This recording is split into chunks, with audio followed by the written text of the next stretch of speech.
Today, we're diving into the App Store. But we're not looking at download charts. No, we're looking at something way more revealing, the user reviews.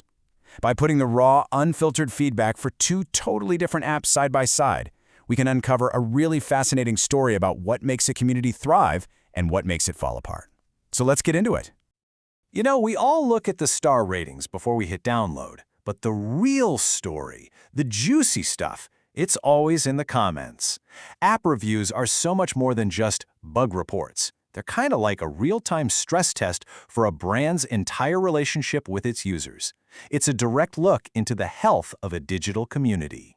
So the two apps we're looking at today could not be more different. On one side, you've got X, what used to be Twitter, a massive, chaotic, global public square. And on the other side, the brand new Nintendo Music app, which is basically a curated, private concert for a super dedicated fan base. Let's see what people are saying. All right, first up, the X app. And wow, when you start scrolling through the one-star reviews, a theme pops up almost immediately. It's this deep, deep sense of frustration, a feeling that something really valuable has been broken. I mean, just listen to the way this person writes. An abandoned town that houses only the insults. That's not a technical complaint, right? That is a eulogy. This user is painting a picture of a digital ghost town, and that tells you everything about how they feel the community and the conversation there have just collapsed. And that feeling just keeps showing up. The phrase brain rot, that is so visceral. It suggests the content itself feels toxic now.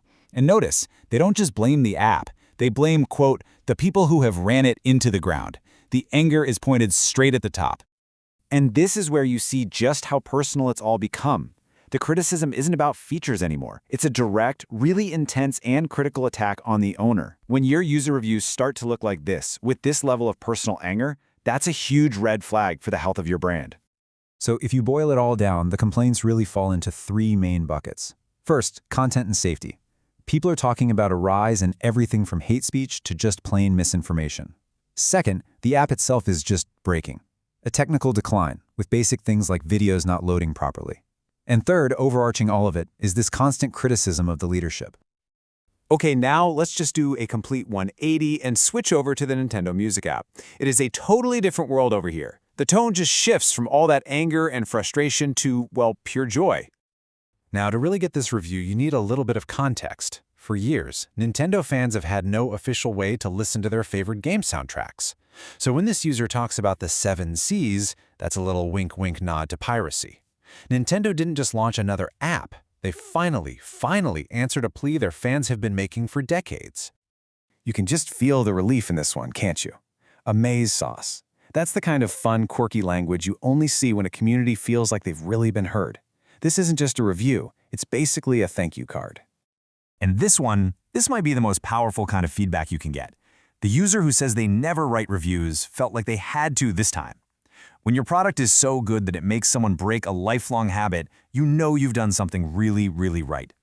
So when we break down the Nintendo feedback, it looks nothing like what we saw with X. The praise is all about the app filling a huge void and actually working like a modern service should. But here's the most important part. Even the criticism is constructive. People aren't saying, this is broken, fix it. They're saying, this is amazing, please add more. They want to use it more, not abandon it.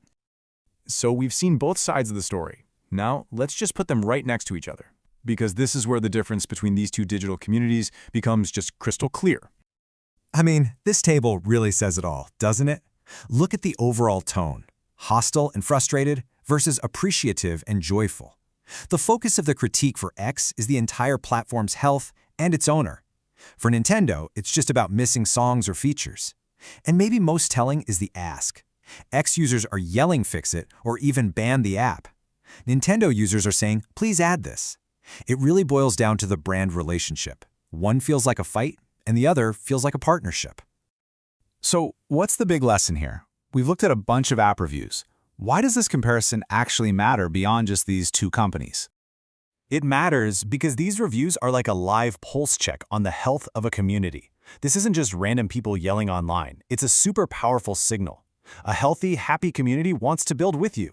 An unhealthy one is either trying to tear the whole thing down or, even worse, they're just quietly walking away. And that kind of leaves us with one last big question. X was bought for tens of billions of dollars. But the reviews seem to show a community that's completely fractured.